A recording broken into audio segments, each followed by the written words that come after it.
Hello guys, ito yung charging hub ng ating mga battery sa DJI Neo,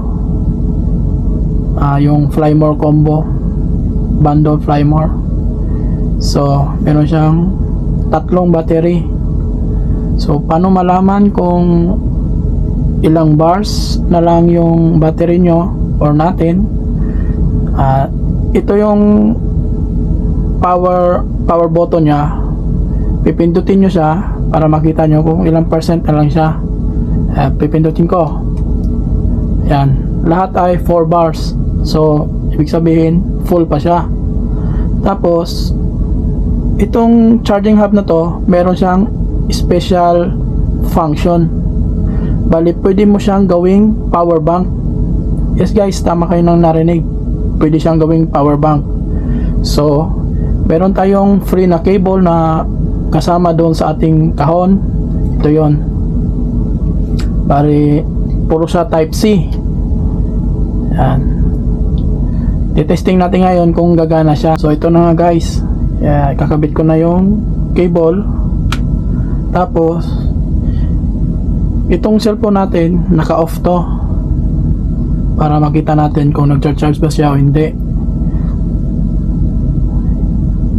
Salpak natin, kakabit natin cellphone. Tapos ang gagawin natin dito sa charging hub na to, ilulong press lang natin tong guys, power button. Lulong press natin ganyan hanggang sa umilaw yan, tatlong yan. Tapos release lang natin. Yan, tayo natin. Yan, lumabas yung charging. Yan.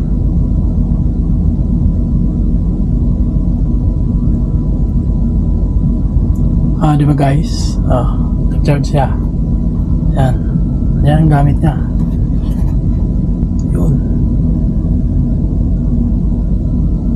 Yan siya. Okay.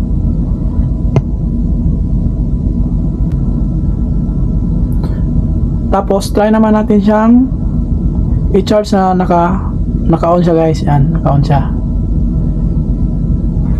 So kakabit ko lang yung cable. Tapos long press ulit guys.